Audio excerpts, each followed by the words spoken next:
Саламатсыздар ма оқушылар? Саламатсыз ба? Қалайсыздар оқушылар? Жақсы. Жағдайларыңыз қалай? Жақсы. Бүгінгі ашық сабаққа қош келдіңіздер. Барлықтарыңызға сәлем тілеймін. Сабағымызды бастамас бұрын қазір топқа бөлініп алайық, иә? Топқа бөлініп алайық. Біз онлайн стоп-watch платформасы арқылы топқа бөлінетін боламыз қазір.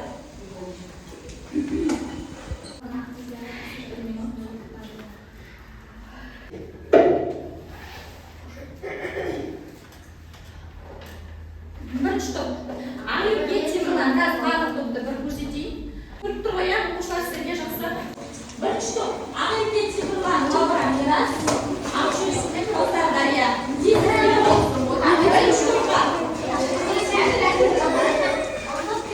Екінші топ. Сегізжан Жансая Бардалин Айдар Айдос Абылай. Үшінші топ. Ағайынның Әділ Ахметжан Үшу Айдар Бақтай. Оқушылар топқа бөліндік, иә? Жақсы. Ендеше бізде бірінші топ қанды қақпан деп аталады. Бұның мағынасын қазір сіздерге түсіндіретін боламын. Екінші топ бізде белбасар деп аталады. Оқушылар тыныштық сақтаймыз. Белбасар. Үшінші топ бізде тектұрмас деп аталады. Тектұрмас деп аталады. Жақсы. Енді оқушылар топқа бөліндік. Сіздерге енді қазір қалыптастырушы бағалауды көрсету өтейін. Қалыптастырушы бағалау бізде қазақтың ою-өрнектері арқылы бағаланады. Бізде сіздердің сабаққа қатысуларыңызға қарай, егер бастапқы деңгейде, бастапқы деңгейде жауап беріп жатсаңыздар, бізде ою баға арқылы киіз үй карточкалары таратылатын болады. Бұл іргетасы қаланды тақырыптың негізін түсіндіңіз дегенді білдіреді. Екіншісі бұл төрт құлақ оюы, екі балдан тұратын, бұл орташа қанағаттанарлық төрт құбыласы тең деген мағынада. Үшіншісі бұл өрлеу, яғни өрісін кеңейді деген. Тақырыпты толық меңгерген оқушыларға 3 балдық осы ойын карталары, карточкалары берілетін болады. Жақсы, барлықтарыңызға сәттілік. Енді біз үй жұмысын пысықтау үшін Лумия платформасына қазір кіремін. Салт және сабақ тексттерде балалар өткен тақырып бізде. Осыны қазір осы бойынша тапсырмалар орындайтын боламыз. Салт текстікке және сабақты етістікке оқушылар келіп, қай сөз, қай етістікке жатасын келіп мына жерде белгілесеңіздер болады. Жансая келе ғой.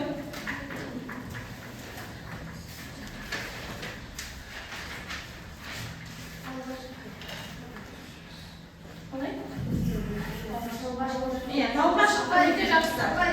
Өте жақсы, Абылай.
Жақсы оқушылар, үй жұмысын осылай пысықтадық деп ойлаймын, иә. Бізде салт және сабақты етістіктерге қатысты осындай тапсырмалар берілген болады. Оқушылар, бүгінгі сабағымыздың тақырыбы бізде тоғызқұмалақ, өздік етіс және өзгерек етіс. Оқу мақсаты етістіктің етіс түрлері мен салт және сабақты етістіктердің тіркесімдік мүмкіндігін ауызша және жазбаша тілдесім барысында қолдану. Ал оқушылар түгел дәптеріңізді ашып күннің жарқын жазайық. Бүгін ақпанның нешесі? 13.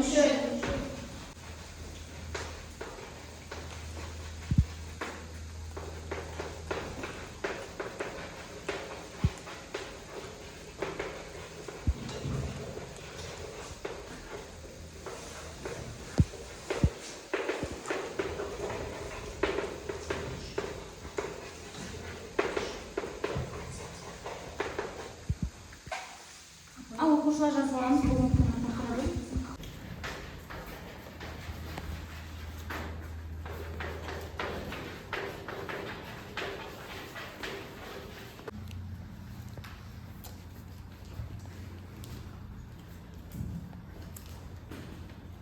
Салт және сабақты етістіктерді одан бөлек етіс түрлерін өтіп жатыр, осылай ма? Етіс нешеге бөлінеді еді, кім айтады? Көбейтіп жауап береміз. Абылай.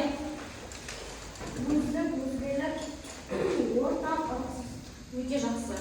Енді өздік етіс пен өзгерек етісті, жалпы етіс түрлерін айттық, иә? Әрекетті кім орындайды? Өзі ғана орындаса ол өздік етіс, ал өзге адамға орындатса онда өзгерек етіс, иә? Өздік етістің жұрнақтары қандай еді? Өткен сабақтармен жалпылама бір тоқталып өткен болатынмын. Мысалға, жу десек. Жуын, өзі жуынады, адамның өзі киінеді. Яғни іс әрекетті кім орындайды? Кейін, оран, дұрыс, өте жақсы. Енді өзгерек етіс. Іс әрекетті кім орындайды? Өзге адам орындайды. Өзге адамға орындатқызады. Оның жұрнақтары.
Жеңіл сұхбат. Жасан интеллекті білеміз ғой, оқушылар.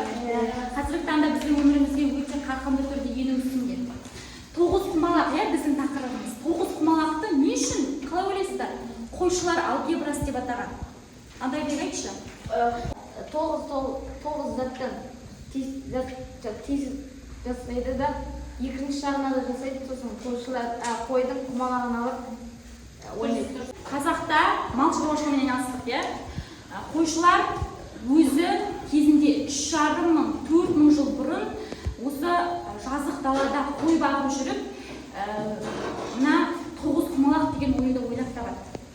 Тоғызқұмалақтың қазіргі таңда әртүрлі нұсқалары бар. Мына алдарыңызда да тұр, тоғызқұмалақтан тұрады, 18 отауға бөлінеді. 162, 81 құмалақтан 962 құмалақтан тұрады, иә, 9 құмалақтан. Әртүрлі нұсқалары бар. Жаңағыдай қойшылар алгебрасы дегеніміз, яғни қойшылардың кезінде математикалық есеппен осы ойынды ойнағанның өзі оның білгірлігін, шеберлігін көрсетеді. Енді мына суретте қазақтың қойшы атасы мен робот, иә, болашақ робот екеуі 9 құмалақ ойнап отыр. Қалай ойлайсыздар, қайсысы жеңеді деп? Ата. Жақсы. Ата, барлығыз ата деп ойлайсыз ба? Жасанды интеллект. Мүмкін, иә, жасанды интеллект қазіргі таңда біздің бүкіл ақпараттарымыз жедел түрде осы жасанды интеллект арқылы бізге жетеді. Тіпті жаңағы математикалық есептердің өзін автоматты түрде дейміз ғой, иә, жедел шығарып беру қызметін атқару үстінде. Мүмкін, иә, бірақ қазақтың қойшы атасы 9 құмалақты өзі шығарып, жазық ауылда, жазық далада ойнап жүрген атаның өзі болашақ роботты жеңуі әбден мүмкін. Иә, себебі бұл 9 құмалақты жасаған иесі ретінде. Иә, мүмкін. Жақсы. Ендеше бізде 9 құмалаққа қатысты видеоролик бар. Бұл Абай Құнанбайұлы. Иә, Абай Құнанбайұлы қазақтың ұлы ақыны 9 құмалақ ойын өте қатты жақсы көрген екен. Өте қатты жақсы көрген, көп ойнаған 9 құмалақ ойын бұл Абай жолында да айтылады. Енді 9 құмалақ қандай ойын? Қысқаша сипаттамасын осы видеоролик арқылы қосып көрейік. 9 құмалақ қазақтың ұлттық дәстүрлі ойындарының бірі. Ақыл ойды дамытуға арналған ойын 9 құмалақ ойыны арнайы тақтада 2 адам арасында ойналады. Ойын тақтасы 2 қазан, 18 отау, 162 құмалақтан тұрады. Ойын басында әр ойыншыға 1 қазан, 9 отауға 81 құмалақ тиесілі. Алғашқы жүріс жасаған ойыншыны бастаушы, екінші ойыншыны қостаушы деп атайды. Отау атаулары ат тек тұрмас, ат өтпес, ат сырата, бел, беласа, қанды қақпан. Көк мойын маңдай деп аталады. Тұздық қарсыластың жағынан ұтып алынған отау. Атсырау ойын соңына қарай жүрістің таусылуы. Бұл спорттың мақсаты адам ақыл ойын дамытуға ықпал ету. Бұл ойын шыдамдылық пен сабырлықты, логикалық ойлауды қажет етеді. Жақсы, өте жақсы. Енді сіздердің топ аттарыңызға қарап көрейік. Абай Құнанбайұлы айтты жаңағыда, 18 отаудан тұрады, 162-81 құмалақтан тұрады. Ойыншыны, бірінші бастайтын ойыншыны бастаушы, екінші ойыншыны қостаушы деп атайды. Және әрбір отаулардың аттарын айтты, иә? Бірінші топтың атауы қандай еді бізде? Қақпан, иә? Бұл 8-ші отаудың аты болу керек, иә? Келесі Белбаса, бұл 5-ші отау. Тұрмас, 9-ші отаудың аттары, яғни 9 құмалақтың әрбір отауының атына байланысты қойылған сіздердің топ аттарыңыз. Ал енді оқушы, дәптерімізді түгел ашамыз. Қазір кітаптарымызды ашып, 9 құмалақ туралы бірінші мәтінді оқиық. Иә? Бірінші топ. Тоқтап. Ойлап тапқан дегенге дейін оқысақ, иә?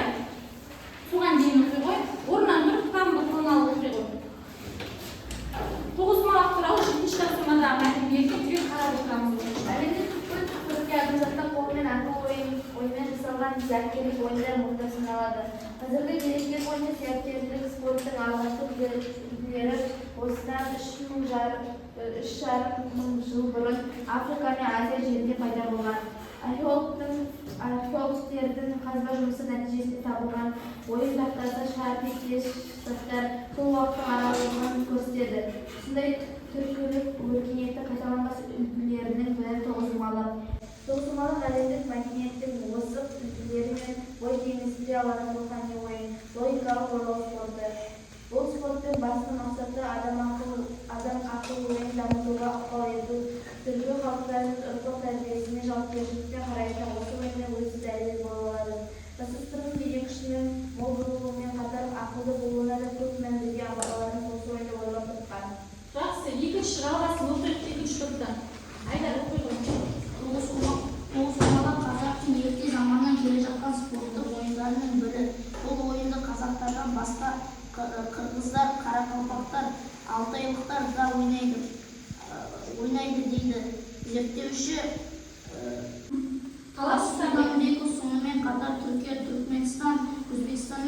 аудандарында да бұл ойынның ойналатын тура мәліметтер бар. Тек ойын атауында кейбір өзгешеліктер кездеседі. Мәселе тоғызқұмалақтарымызда тоғыз кор десе Ақтеңіз жағалауындағы кейбір көшпелі түрік тайпалары тоғыздаш деп атайды. Жақсы, жалғастырамыз.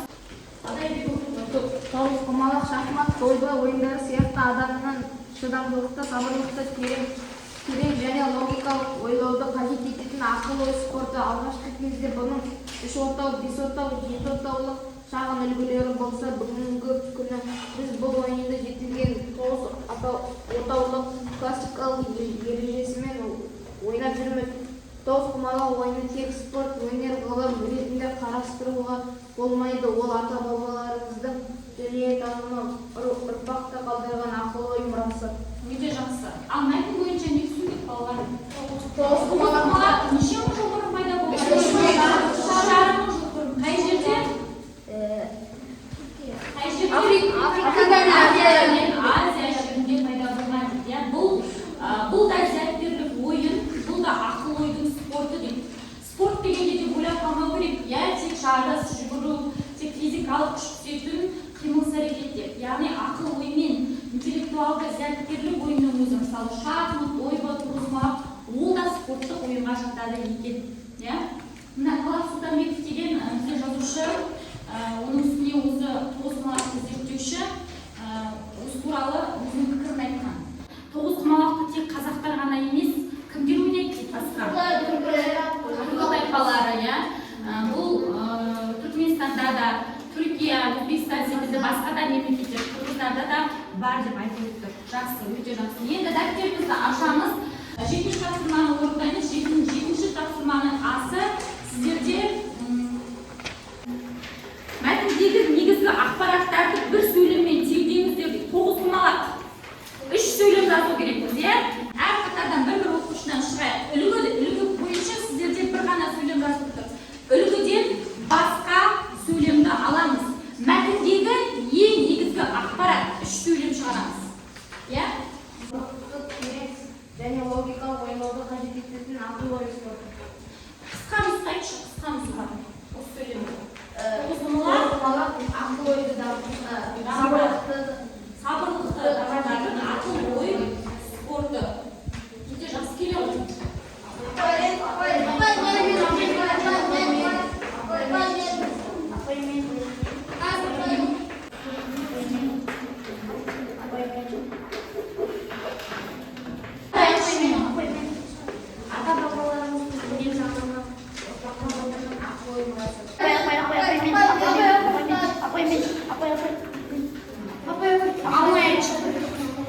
Тоғызқұмалақ әлемдік мәдениетінің озық үлгерімі, бой тереңіне алтын рухани ойын, логикалық ойлау спорты.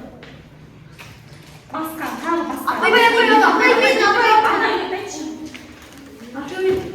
Археологиялық қазба жұмысы нәтижесінде табылған ойын бақасы.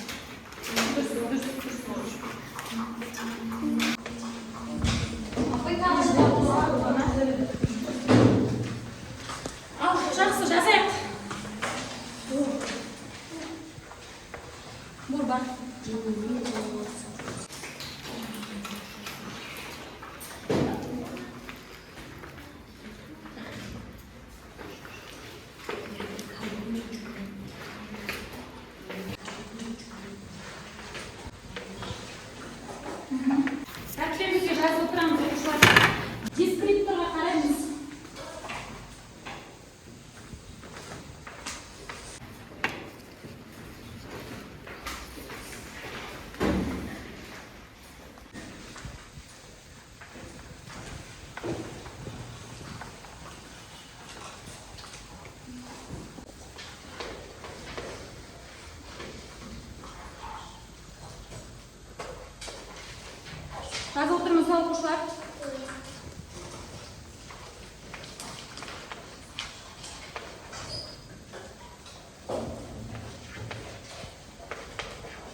Ал оқушылар тез жазайық.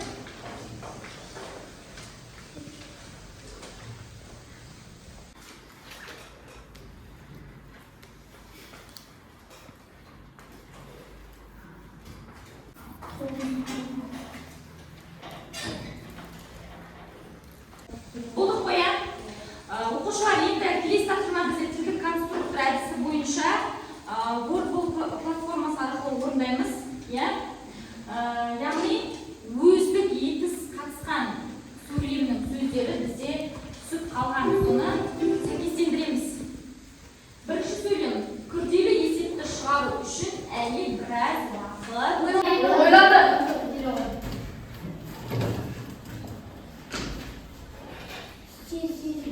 Апай, қол көтеріңіз.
Келесі тапсырмалар бар. Келесі бәріне жауаптарын білгілей көрсеткен. Өте жақсы. Келесі. Енді оқушылар бізде топтық жұмыс. Қазір сіздерге мәтін беріледі. Сол мәтін бойынша сіздер мәтіннен қате жазылған, жасанды интеллект арқылы жазылған, қате жазылған мәтінді сіздер дұрыстайтын боласыздар. Bir minut.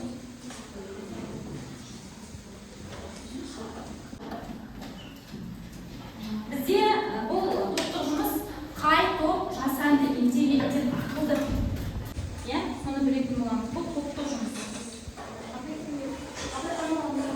Сіздерде қолы саналған туралы айттым. Аз болатын болса, екі қарақын бірге қараңдар, бірге. Екінші топ сіздерге шахмат туралы мәтін. Жақындаймыз оқушылар, бірге жақындаймыз. Үшінші топ сіздерге қимыл туралы мәтін.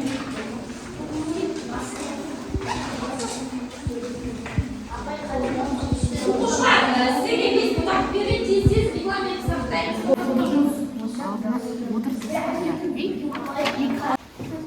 Сосын қорғауға шығамыз, барлығымыз бірге.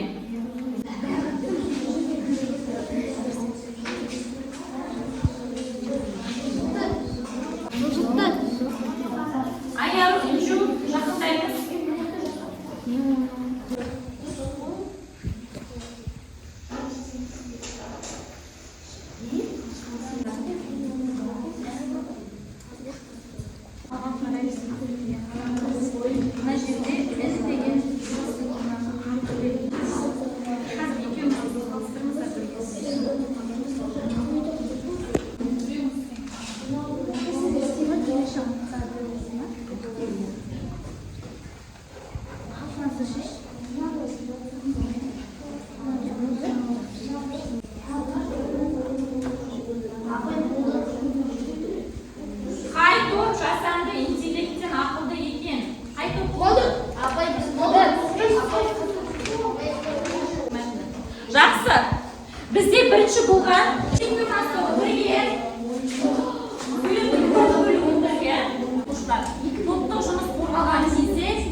туралы екен, иә? Қандай қателіктер бар екен? Оқы. Дойбы жарысында мен тасынады ретімен қойындым емес, қойдым. Келесі. Қарсыласым тастарын алға жылжытты емес, жылжытты. Дұрыс. Келесі оқушы оқысыншы. Мен оның бір тасын жедім. Бірақ ол менің тасымды жүзге шығарды. Шығарды. Жеді. Жақсы. Бұл ойын келес өзі сенсара келістірді емес, келістірді. Біз ойын нешті сенсара келістік па? Келістірдік па? Келесі. Келесі оқушы қыздар оқысын. Інжу, аяқ оқысын қалған сөйлемдерді. Бағдар.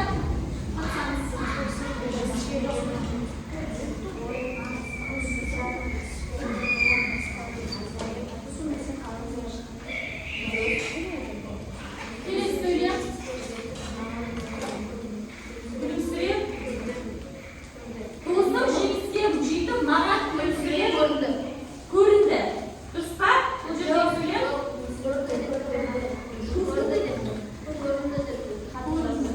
Жақсы. Бағдар.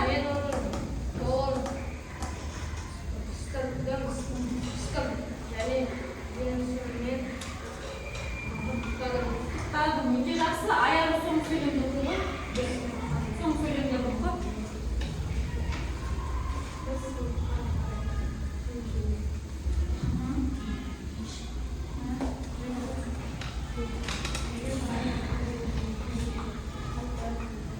Жуды. Жақсы. Оқушылар.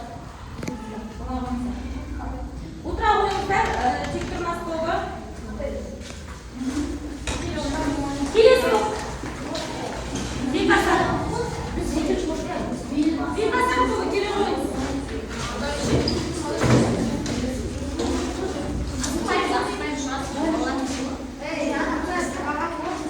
Шахмат туралы мәтін екен оқушылар. Ал сөйлемді бөліп оқуға тырысайық, барлығымыз бірден қатысуға тырысайық, иә? Жаңағыдай, алдыңғы топтағыдай, иә? Ал қарайық. Қалап отырыңыздар. Бүгін шахмат үйірмесінде фигураларды тақтаға тіздік. Дұрыс. Мен ақ түсті таңдап ойынды бастадым. Келесі. Тастарын алға қарай жүргіздік. Ал тілді қиғаш қойдым. Дұрыс. Келесі. Қарсыласы маған атпен шабуыл жасады, бірақ мен уақытында қорғадым. Оған соң ол маған мат қойды. Мен болсам жеңілсізге мойындадым. Мен уәзірді деген жері қалып қойған жоқ па? Содан соң мен уәзірді тиімді жерге көп сөйлем оқымай қалу. Оған соң мен уәзірді тиімді жерге орналастырдым. Ол маған мат қойды. Ойды. Мен болсам жеңілсізді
Жақсы, ала қойыңыздар.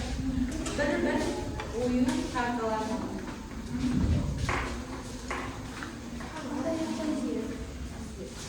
Жақсы. Келесі тақтаны алып өтеміз.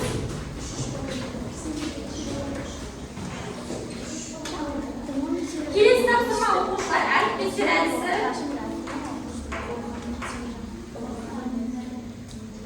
Бұл жұптық жұмыс оқушылар, бұл жұптық жұмысқа барлық оқушылар қатысады.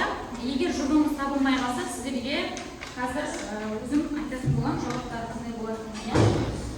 Осы жерге келіп, бір барлығымыз тұра қояйық. Қазір барлығымыз бір қағаздан бөліп алып кете қояйық.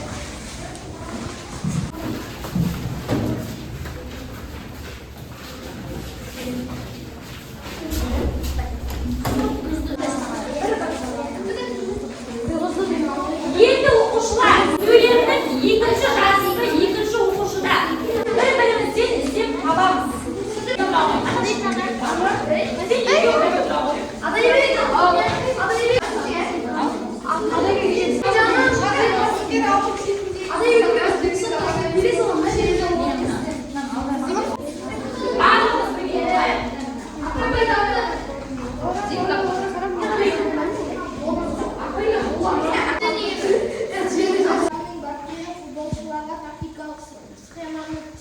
Жақсы, енді бұл бізде экранда да тұр, иә?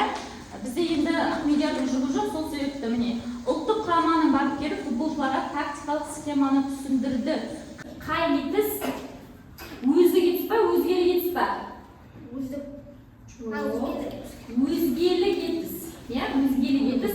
Жұрнағы қандай? Жұрнағы? Дұрыс. Иә, жақсы, отырамын. Ахмедияр. Келесі жұп бізде Бағдат және Ақжүрек оқушылар. Тастаймыз. Тарихшы жобаның бастапқы нұсқасын тапсырыс берушінің талабына сай өзгертті. Талабына сай өзгертті. Қандай етіс?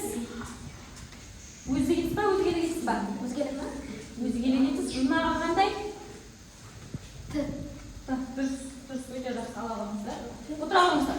Жайғаса қойыңыздар. Келесі бізде жұп Айдар мен Абылай. Осы сөйлемдер. Ғалымдар тарихи құжаттарды мұраматынан алдырды. Дұрыс, өте жақсы. Қай етіс? Жұрнағы? Дыма? Дырма? Алдырды ма? Алдырды. Жақсы. Отыра қойыңыз. Келесі жұп. Ана баласына қонақтар үйлердің алдында Қалғандар сүрткізді. Жиһаздары мұқият ала қойыңыздар. Өзгелі кетіс. Жұрнағы? Дыма? Кіз. Жұрнағы кіз. Ана маған бөлмедегі барлық гүлдерге су құйғызды. Жақсы. Жұрнағы өзгелі кетістің? Дыр. Дыр ғана ол жерде қыз. Жақсы. Отырыңыздар. Келесі. Сот үкімімен айыпталушы қарап жәбірленуші келтірілген шығынды толық өтеткізді. Жұрнағы?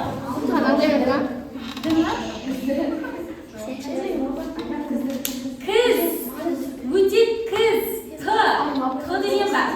Өтеу негізі, иә? Бір нәрсені өтеу керек. Өте, Т жұрнағы өзгері кетістің, сосын кіз.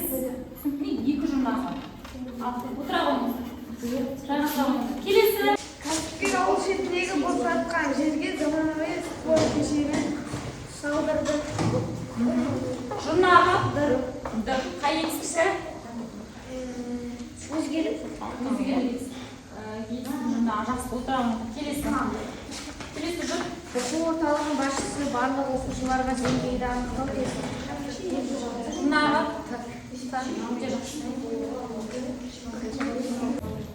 Келесі жұп. Бұзу досына жаңада салған еңбек Жұрнағы қандай кетістің? Сет сосын? Дұрыс. Келесі.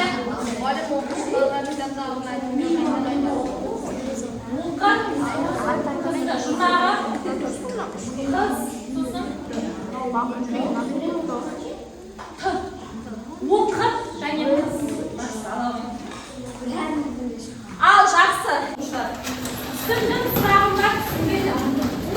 Нысанаға дәл тиіп бойынша.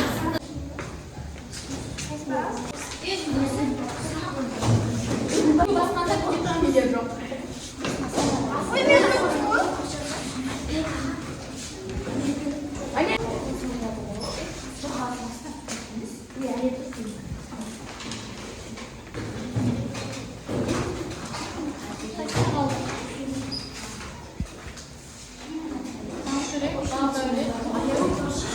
Дарья қайда?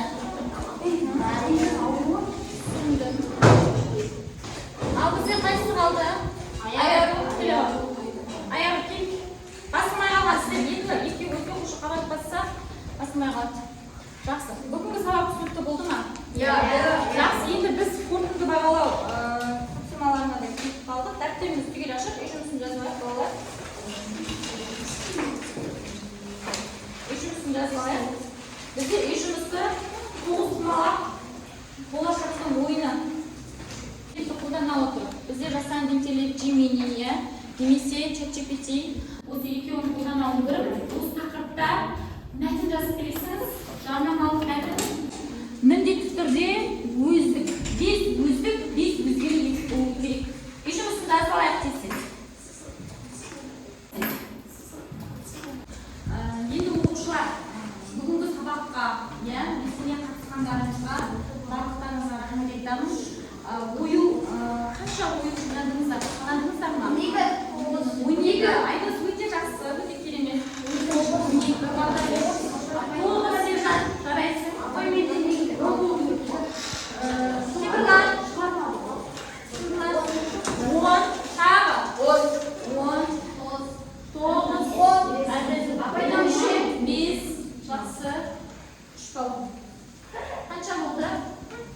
Арифе 10 Лаура. Өте жақсы.